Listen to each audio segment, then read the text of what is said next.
네, 시편 125편 5절 말씀 우리 다 같이 읽겠습니다. 시작. 자기의 굽은 길로 치우치는 자들은 여호와께서 죄를 범하는 자들과 함께 다니게 하시리로다. 이스라엘에게는 평강이 있을지어다. 한 번 더 읽겠습니다. 자기의 굽은 길로 치우치는 자들은 여호와께서 죄를 범하는 자들과 함께 다니게 하시리로다. 이스라엘에게는 평강이 있을지어다. 아멘. 아멘. 좀 오래된 기사이기는 한데요. 한 10년, 11년, 12년 정도 된 것 같아요. 2011년도에 한 연구진이 이러한 연구를 했습니다. 고양이의 성적 매력에 푹 빠진 쥐. 혹시 그 기사 보신 분 계세요? 혹시? 2011년도에 고양이의 성적 매력에 푹 빠진 쥐가 있었어요. 근데 이 쥐가 왜 이런가? 왜 이런 미친 짓을 하는가? 여러분 이런 쥐 보셨어요? 고양이의 성적 매력에 푹 빠진 쥐. 이 쥐를 연구를 했는데 어떻게 하다 보니까 이 신경과학 연구팀이 이 톡소플라즈마라는 이 기생충에 감염되었을 때에 보이는 쥐들의 행태를 본 거예요.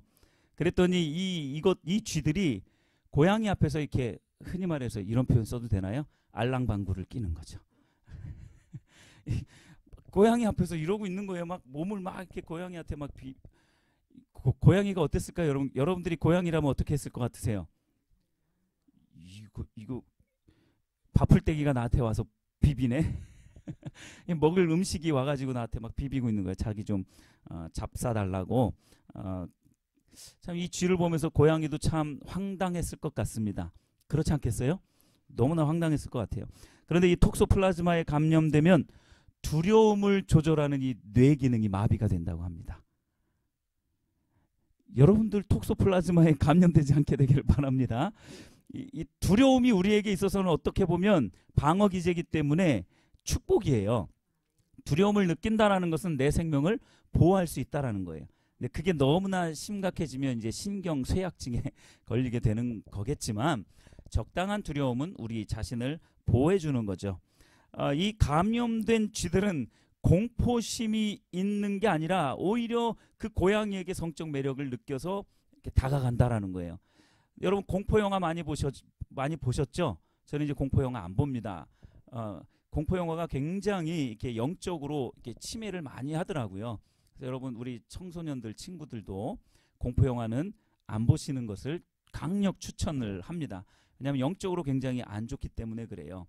영적으로 굉장히 안 좋습니다. 그것이 내 머리를 침범해요. 그래서 이 기생충 같은 것들이 내 머리를 침범해가지고 나의 머리를 장악하기 시작해서 이것이 두려운 것인지 무서운 건지도 모르고 그냥 계속 거기에 빨려드는 거예요.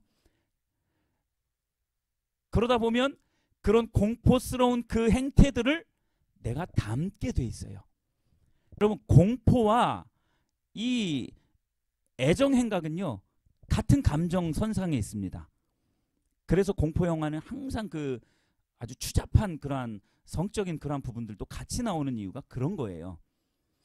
공포 영화를 보는 것은 포르노 영화를 보는 거하고 똑같은 겁니다, 여러분. 그러니까 절대로 그런 거 보시면 안 됩니다. 아시겠죠? 그래서 이들이 연구한 결과 그렇습니다. 공포심이나 성적 끌림은 기본적으로 같은 감정의 범위에 있어서 이런 현상이 나타난다라는 것을 연구지에다가 딱 올렸어요. 고양이가 쥐를 따라가는 장면 여러분 익숙하죠? 고양이가 쥐를 막 잡아먹으려고 따라가는 장면은 굉장히 익숙해요. 그런데 쥐가 고양이를 졸졸졸졸 따라다니는 장면은 익숙하지가 않죠. 누가 보더라도 이 쥐는 미친 거예요. 미치지 않고서는 이러한 짓을 할 수가 없습니다. 그렇지 않습니까? 동의하시죠? 그런데요, 여러분 우리의 영적인 기생충이 있는데 그게 바로 사탄입니다. 사탄이 영적 기생충이에요. 그런데요, 놀랍게도요, 그리스도인들 중에도 이 사탄이라는 이 기생충에 감염이 되어서 사탄을 졸졸졸졸졸 따라다니는 그러한 그리스도인들이 있다라는 사실에 저는 경악을 금치 못합니다. 고양이가 생각할 때 이게 뭐 굴러 들어온 밥이잖아요. 미친 쥐잖아요. 누가 보더라도 미친 쥐예요. 우리가 보더라도 그 쥐는 미친 쥐예요. 우리가 가서 찬물이라도 끼얹어 줘가지고 좀 정신을 차리게끔 해주고 싶은 쥐예요. 영적으로 보았을 때에 사탄의 뒤를 졸졸졸졸 따라다니는 그 그리스도인은 누가 보더라도 미친 쥐와 같은 그러한 처지에 있는 거예요. 누구만 모릅니까?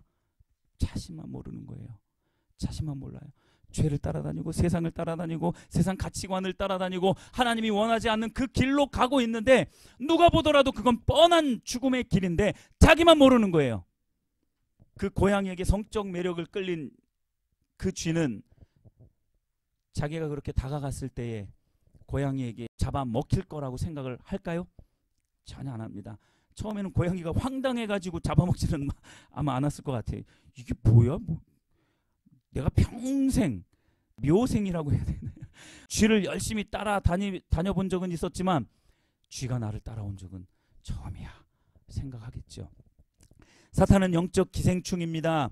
안 되게 만들고요, 병들게 만들고 힘들고 지치게 만들고 슬프게 만들고 낙심하게 만들고 포기하게 만드는 존재입니다. 사탄이라는 이 영적 기생충에 감염된 사람이 의외로 많은데 그걸 본인이 깨닫지 못하고 그냥 그거를 감당하면서 살아가는 거예요. 잡아먹히고 또 잡아먹히고 또 잡아먹힙니다. 그리스도인들이 사탄에게 붙잡히기 시작하면 정체성의 혼란을 겪게 됩니다. 쥐는요 고양이를 피해야 되는 존재예요. 고양이가 없는 길로 다녀야 되는 존재입니다. 그리스도인은요 사탄을 대적하는 존재예요. 사탄과 싸워서 이기는 존재지 그 사탄의 밥이 되어서는 안 된다는 거예요. 그런데 그리스도인들이 사탄의 밥이 되어서 그냥 자기의 운명이라고 생각을 합니다. 그것이 나는 원래 그래 라고 그렇게 생각을 하는 거죠. 여러분 오늘 읽은 짧은 본문 속에도 자신의 정체성을 완전히 잃어버린 한 사람이 등장합니다. 그 사람을 본문은 자기의 굽은 길로 치우치는 자라고 그렇게 설명을 하고 있습니다. 자기의 굽은 길로 치우치는 자, 어떤 자입니까? 자기 생각에 완전히 사로잡혀서 자기 생각이 옳고 곧은 길이다라고 생각하는 사람이에요. 그 길이 옳다라고 생각을 하는 거야. 나는 이 길을 고집할 거야. 누가 뭐라고 해도, 목사가 뭐라고 해도, 뭐 권사님이 뭐라고 해도, 장로님이 뭐라고 해도, 교회 리더가 뭐라고 해도, 더 나아가서 하나님이 뭐라고 해도 나는 내 길로 갈 거야. 내가 원하는 길로 갈 거야. 이게 자기의 굽은 길로 치우치는 자들입니다. 이것을 보고 뭐라고 또 십자가 복음에서는 말을 하냐면 자기 중심적인 삶을 사는 사람이라고 말을 합니다. 오늘 십자가 복음에서 하나님 중심적인 삶을 살펴볼 거예요.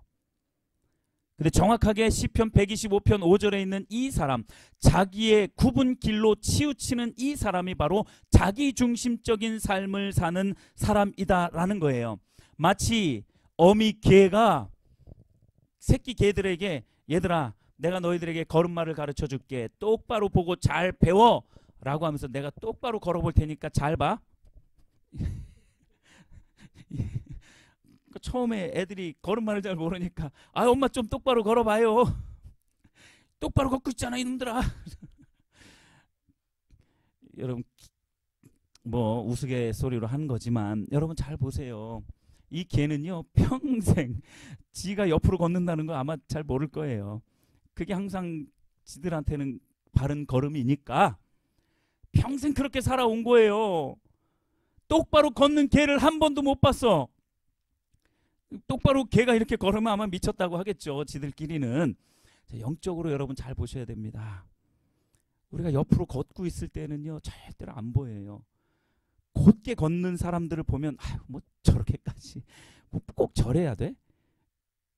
왜 저러지? 미친 거 아니야? 아 자기가 미쳐놓고 이 미친 쥐가 고양이를 막 피하는 애들 보고 이해가 안 된대요. 쟤네들 왜 저러지? 저 사랑스러운 고양이를 왜 피하지?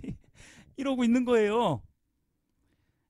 여러분 영적 기생충에 감염되면요 이거 약도 없어요. 큰일 나요. 아 약은 있습니다. 오직 하나님만이 약이신데 그걸 자꾸 거부하니까 문제가 되는 거겠죠.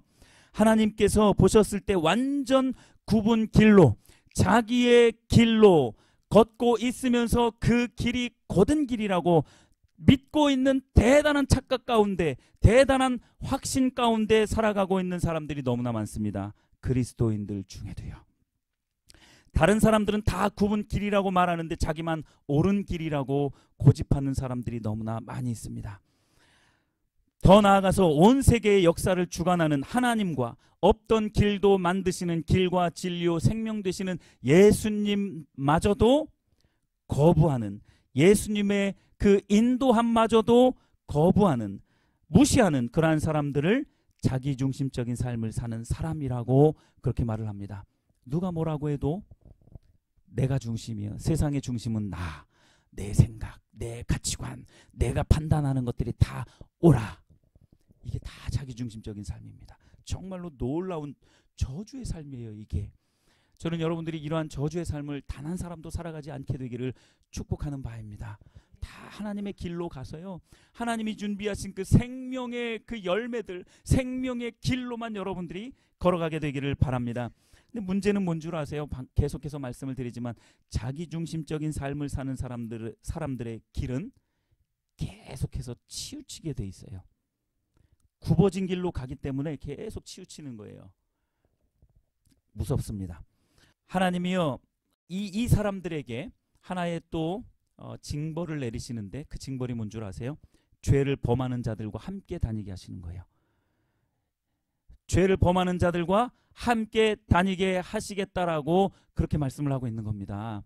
그러니까 더 못 보는 거예요. 왜요? 나랑 똑같은 사람들이 옆에 있으니까 이게 정상인 것으로 생각하는 거예요. 미친 쥐들이 옆에서 계속 고양이한테 애정행각을 하니까 저게 옳은가 보다. 악한 자들하고 계속 다니니까 그게 옳은 줄 알고 그렇게 사는 거예요. 그래서 친구를 삼가 잘 선택하라고 말씀하잖아요. 여러분들이 사귀고 있는 친구들이 어떤 사람들인지 여러분 잘 생각을 해보십시오. 왜 우리는 성경을 읽고 있으면서, 성경을 알고 있으면서 왜 성경대로 안 살아가느냐? 성경대로 안 살아가면 이건 성도가 아니에요. 빨리 돌이켜야 됩니다. 영원한 지옥불로 떨어지면 안 되잖아요. 성도가 아니면 영원한 지옥불로 떨어질 수밖에 없거든요. 빨리 돌이키셔야 돼요. 지금이라도 빨리 돌이키셔야 됩니다. 죄를 범하는 자들과 함께 다니기 때문에 계속 치우치는 거예요. 자기 자신을 죽인다라는 것을 전혀 모르고 그저 그렇게 내리막길로 끝없는 내리막길로 계속해서 달려가는 거죠. 이게 바로 죄를 범하는 자들과 함께 다니도록 하나님이 하시는 게 아니라 내가 그걸 선택했기 때문에 하나님이 그걸 그냥 허용해버리시는 거예요.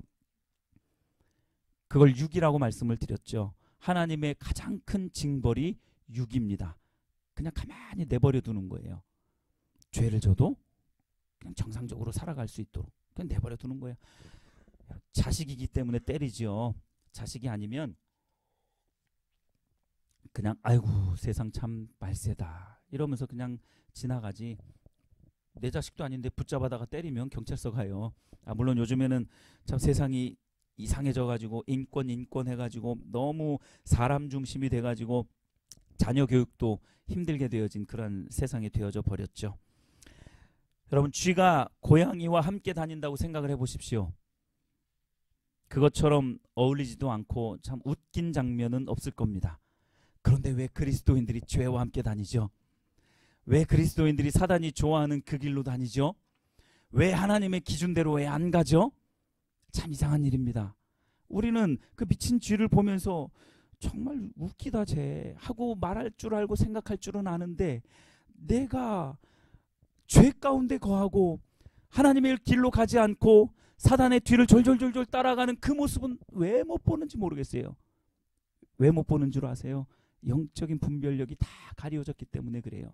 자기 길로 굽은 길로 치우친 데다가 악한 자들과 함께 다니기 때문에 전혀 못 보는 거예요. 얘들아 똑바로 걸어봐 하면서 계속 옆으로 걷고 있는 개와 같이 자기 자신을 못 보고 있는 것입니다. 우리는 말로는 사단 마귀 싫다고 말을 합니다. 이 자리에 사단 마귀가 좋은 사람 있습니까? 아무도 없어요. 사탄 마귀가 좋은 사람은 아무도 없어요. 속으로 나는 사탄 마귀 좋은데 굉장히 카리스마 있잖아. 이렇게 생각하는 사람 혹시 있을지 모르겠어요. 그것도 속임수입니다. 그래서 사탄 마귀를 숭배하는 집단들이 있어요. 막 피를 흘리고 자신들을 자해하고 카리스마 넘치죠. 네, 이게 타락한 세상이 보여주는 일면입니다. 사탄을 숭배하게끔 만들면서 자기들을 자신 죽이는 거예요. 네. 사탄 마귀를 좋아하는 사람은 아무도 없어요. 말로는 사탄 마귀 다 싫다라고 그렇게 이야기를 합니다. 그런데 삶의 소리, 행동의 소리를 자세히 들여다보면 그 사탄 마귀를 졸졸졸졸졸 쫓아다니는 사람들 너무나도 많이 있어요. 너무나도 많이 지켜봐 왔습니다. 사탄과 어깨동무를 하고 다녀요. 친구 삼습니다. 여러분, 세상을 벗삼지 않게 되기를 예수님의 이름으로 축복합니다. 세상을 벗삼으면 안 돼요. 세상을 벗삼으면 안 됩니다. 그럼 미친 쥐가 되는 거예요. 본문에 보면 자기중심적인 또는 자기 주관적인 삶을 사는 사람과 이스라엘을 비교하고 있어요. 완전히 대조적으로 비교하고 있습니다. 이 자기중심적인 삶을 살아가는 사람들, 즉 그리스도인으로서의 정체성을 갖고 살지 못하는 사람들은 계속 굽은 길로 치우쳐서 악인들과 함께 가서 자기 눈이 가리워지는데, 하나님의 백성들은 어떻게 하시겠다라고 말씀하고 있습니까? 평강을 주시겠다라고 말씀을 하고 있는 거예요. 평강을 주겠다라고 말씀을 합니다. 저와 여러분들의 마음 가운데 혹시 평강이 없다라면 한번 우리의 신앙을 돌아봐야 됩니다. 내 삶을 한번 돌아봐야 돼요. 내가 누구를 지금 쫓아다니고 있는지 돌아봐야 됩니다. 내가 하나님을 쫓아가고 있는지, 하나님의 길로 나가고 있는지, 사단의 뒤를 졸졸졸졸 꽁무니를 따라가고 있는지 한번 살펴봐야 된다라는 거예요. 그렇지 않고서는 우리의 삶은 언젠가는 망가지게 되어 있습니다. 자기중심적인 삶을 살아가는 사람들은 불신자를 당연히 포함하지만 믿는 사람들 중에서도 자기 주관으로 살아가는 사람들, 자기 생각으로 똘똘 뭉쳐서 자기 경험과 자기 지식이 다라고 생각하면서 그렇게 살아가는 그러한 사람들을 다 포함하는 것입니다. 그리스도인들이 정체성을 잃어버리면 이렇게 되는 거예요. 마치 끊임없는 불안과 공포 속에서 살아갈 수 있다는 겁니다. 하나님의 자녀에게 주어지는, 세상이 줄 수 없는 평강을 얻을 수 있는 그 자격이 있는 사람들은 바로 하나님의 진정한 자녀들임을 믿으시길 바랍니다. 하나님의 자녀로, 하나님의 백성으로 살아가는 것이 결코 어려운 것만은 아니에요. 또한 결코 쉬운 것만도 아닙니다. 그렇기 때문에 이 두 가지를 우리는 다 생각을 할 수 있어야 돼요. 믿음을 고백하기만 하면 하나님의 자녀가 되는 권세를 주셨어요. 이렇게 보면 너무나도 쉬운 것 같습니다. 그러나 하나님의 자녀라면, 하나님의 백성이라면 하나님의 그 법을 따라서 살아가야 되기 때문에, 하나님의 자녀로서의 삶을 살아가야 되기 때문에 그 삶을 살기 위해서는 우리가 또 자기 희생이 필요하게 되는 거죠. 그리스도인들은 그래서 도덕적으로도 윤리적으로도 깨끗해야 됩니다. 도덕적으로도 윤리적으로도 깨끗해야 돼요. 조금만 나에게 이득이 있다, 유익이 있다, 돈벌이가 좀 된다 싶으면 그냥 뒤집다 부도덕적인, 윤리적으로도 옳지 않은 그런 일들을 해서는 안 돼요. 그리스도인들은 차라리 내가 손가락을 빠를지언정 그 똥 묻은 돈을 내가 안 취하겠다라는 그런 자세가 우리에게 있어야 돼요. 그렇지 않고서는요, 하나님이 주시는 그 평강을 누릴 수가 없습니다. 자기중심적인 삶을 사람과 비교해서 이스라엘에게는 무엇을 주신다고요? 평강을 주신다라고 말씀을 합니다. 그리스도인으로서의 정체성을 유지하고 살아가는 자, 즉 하나님 중심적인 삶을 살아가는 사람들에게는 평강을 약속하고 있는 거예요. 왜 우리가 불안 가운데 살아갑니까? 왜 그 조바심 가운데 살아갑니까? 마음 가운데 평강이 없기 때문에 그래요. 예수 그리스도께서 주시는, 세상이 줄 수 없는 그 평강을 받아 누리지 못하기 때문에 조바심이 나는 거예요. 불안한 겁니다. 그 불안감, 그 조바심 이 시간에 다 하나님 앞에 내던져버리시기를 예수님의 이름으로 축복합니다. 하나님은 하나님의 사람들에게 이 평강을 주시겠다라고 약속하고 계세요. 이사야 26장 3절에 보면 주께서 심지가 견고한 자를 평강하고 평강하도록 지키시리니 이는 그가 주를 신뢰함이니이다 라고 말씀하고 있습니다. 평강을 주신다라고요. 어떤 자에게요? 심지가 견고한 자. 심지가 견고한 자는 어떤 사람이라는 거예요? 하나님을 신뢰하는 거예요. 하나님을 신뢰하기 때문에 하나님의 말씀이 내가 지키기에는 참 어렵고 힘들지라도 하나님의 말씀이 옳기 때문에, 하나님을 신뢰하기 때문에 그 길로 가보는 거예요. 그러한 자에게 평강을 주시는 줄 믿으시길 바랍니다. 다른 사람에게 평강을 주는 게 아니에요. 그러한 자에게 하나님이 평강을 주십니다. 여러분, 이 평강은요, 부하든 가난하든 아무 상관없어요. 높은 지위에 있든 낮은 지위에 있든 아무 상관이 없습니다. 하나님 안에 있는 것이 평강이기 때문에 하나님이 그 평강을 우리 마음 가운데 풍성하게 부어주시는 거예요. 어떤 권사님이 그렇게 고백을 하시더라고요. 세상이 줄 수 없는 평강이 뭔지 이제 깨달았어요. 세상이 줄 수 없는 평강이라는 걸 성경에서 그렇게 많이 봤었는데, 저는 그냥 일이 잘 되면 평강인 줄 알았고, 그저 그냥 내 마음이 아무런 요동이 없으면 평강인 줄 알았어요. 근데 그게 아니었던 거죠. 내 마음은 요동칠지라도 하나님이 주시는 평강이 나를 누르고 있기 때문에 그 안에서 평강을 누릴 수 있었던 거예요. 그게 세상이 줄 수 없는 평강이에요. 세상이 주는 평강은요, 내 문제가 다 해결되어져야 그제서야 평강이 올 수 있습니다. 그러나 세상이 줄 수 없는 평강은 여전히 내 마음은 소용돌이치고 있지만 하나님을 신뢰함으로 말미암아 심지가 견고해지니까 하나님이 나에게 평강을 주시는 거예요. 이건 세상이 줄 수 없는 평강입니다. 이사야서에서 평강한 자의 조건을 바로 이렇게 심지가 견고한 자, 하나님을 신뢰하는 자라고 말씀을 하고 있는 겁니다. 심지가 견고한 자가 또 어떤 사람인 줄 아세요? 그리스도인으로서의 정체성을 갖고 있는 자입니다. 나는 그리스도인이야. 나는 하나님의 자녀야. 나는 하나님의 말씀 기준대로 살아가는 자야. 나는 하나님의 신부야. 그러니까 나는 거룩해야 돼. 정직해야 돼. 깨끗해야 돼. 라는 이러한 정체성을 가지고 있는 사람이 바로 심지가 견고한 자인 줄 믿으시길 바랍니다. 이렇게 심지가 견고한 자, 하나님을 신뢰하는 자에게 하나님이 평강에 평강을 더하십니다. 자, 이러한 내용을 토대로 해서 그리스도인의 정체성, 그러면 우리가 가져야 할 그리스도인의 정체성이 뭔지 간단하게 세 가지를 좀 더 살펴보도록 하겠습니다. 첫 번째, 그리스도인의 정체성은 하나님의 소유인 줄 믿으시길 바랍니다. 우리는 하나님의 소유입니다. 하나님께서 우리를 취하셨어요. 그러니까 내가 내 마음대로 살아가서는 안 된다는 이야기예요. 그리스도인이다라는 말은 하나님의 소유가 되어졌다라는 거예요. 하나님이 나를, 내 인생을 완전히 붙잡고 계신다라는 겁니다. 출애굽기 19장 5절에 모든 민족들 중에서 너희는 내 소유가 되겠고, 레위기 20장 26절 너희를 나의 소유로 삼으려고 너희를 만민 중에서 구별하셨느니라. 너는 내 아들이라. 자기의 특별한 소유로 택하셨다. 너는 내 것이다. 계속해서 성경은 말씀하고 있습니다. 자, 이외에도 말라기, 베드로전서, 시편, 이사야 말씀 속에서 너는 내 아들이라, 너는 내가 특별히 구별했다, 특별한 소유다 라고 이렇게 계속해서 말씀하고 있습니다. 그리스도인의 첫 번째 정체성은 하나님의 소유인 줄 믿으시길 바랍니다.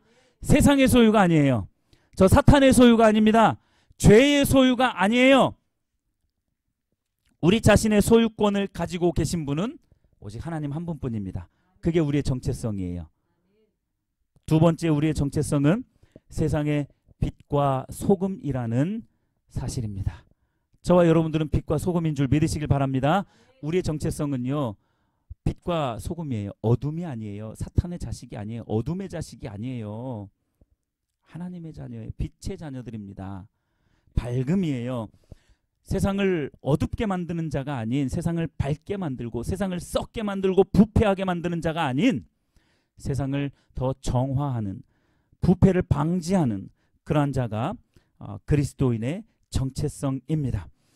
에스겔 34장 4절에 보면 너희가 그 연약한 자를 강하게 아니하며 병든 자를 고치지 아니하며 상한 자를 싸매주지 아니하며 쫓기는 자를 돌아오게 하지 아니하며 잃어버린 자를 찾지 아니하고 다만 포악으로 그들을 다스렸도다. 이렇게 말씀하고 있어요. 왜 우리가 이렇게 살아야 되죠? 그리스도인은 이 반대로 살아야 되잖아요. 연약한 자를 강하게 만들고 병든 자를 고쳐야 되고 상한 자를 싸매주고 쫓기는 자를 돌아오게 만들고 잃어버린 자를 찾아야 되잖아요. 근데 반대로 하고 있어요. 에스겔서에서는 그걸 고발하고 있는 겁니다. 저와 여러분들은 빛과 소금의 역할을 감당하시기를 예수님의 이름으로 축복합니다. 우리는 그리스도인으로서 빛과 소금이 되어서 세상에 그리스도를 나타내고 하나님의 공의가 살아있음을 증거하는 그러한 역할을 감당해야 됩니다.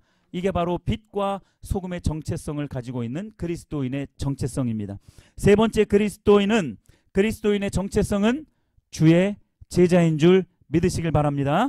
주의 제자예요. 저와 여러분들은 주의 제자입니다. 사도행전 1장 8절에 오직 성령이 너희에게 임하시면 너희가 권능을 받고 예루살렘과 온 유대와 사마리아와 땅끝까지 이르러 내 증인이 되리라 하시니라. 마태복음 28장 20절 내가 세상 끝날까지 너희와 항상 함께 있으리라. 우리는 영원토록 예수님의 제자로 예수님과 함께하는 자인 줄 믿으시길 바랍니다. 그게 바로 예수님의 제자라는 이야기예요. 그리스도인의 정체성을 잃지 않게 되기를 예수님의 이름으로 축복합니다. 미친 쥐처럼 날뛰지 마십시오. 사탄 쫓아다니지 마세요. 그 뒷꽁무니 그 똥냄새 안 납니까? 영적으로 똥냄새 안 납니까 여러분? 그 꽁무니 쫓아다니지 마세요. 어둠의 자식처럼 살아가지 마시고요. 빛의 자녀로 살아가십시오. 하나님의 말씀 기준대로 살아가시게 되기를 바랍니다. 결론 말씀을 이렇게 하도록 하겠습니다. 오스왈드 챔버스의 그리스도인의 정체성이라는 책에 보면 이런 아주 귀한 글귀가 있습니다. 그리스도인은 그리스도의 영이 임한 사람으로 자아실현이 아닌 그리스도 실현을 위해 살아야 한다. 그리스도인은 자아실현을 위해서 살아가는 게 아니라 그리스도를 실현하기 위해서 살아가는 존재다. 이게 우리의 그리스도인의 정체성입니다. 그리스도를 드러내고 그리스도를 나타내고 그리스도를 자랑하는 그러한 삶으로 살아가는 존재가 그리스도인이에요. 사탄의 뒤나 쫓아다니는 존재가 아니라 죄에 허우적거리는 존재가 아니라 세상 즐거움에 허우적거리는 존재가 아니라 하나님만 증거하고 하나님만 자랑하는 그러한 존재가 그리스도인이다라는 것입니다. 이 땅에 그리스도를 나타내 보이는 저와 여러분들이 되기를 예수님의 이름으로 축복합니다. 여러분들의 삶과 모든 행위들을 통해서 그리스도를 드러내야 돼요. 그리스도를 실현해내야 됩니다. 내가 드러나서 영광을 한 몸에 받는 것을 즐기기보다 그리스도께서 드러나서 그리스도께서 영광받는 그러한 삶, 우리가 그러한 삶을 살아가야 한다라는 것입니다. 그리스도인으로서의 정체성을 확실하게 살아서 하나님께 인정받는 이 자리에 계신 모든 성도님들 다 되시기를 예수님의 이름으로 축복합니다. 아멘.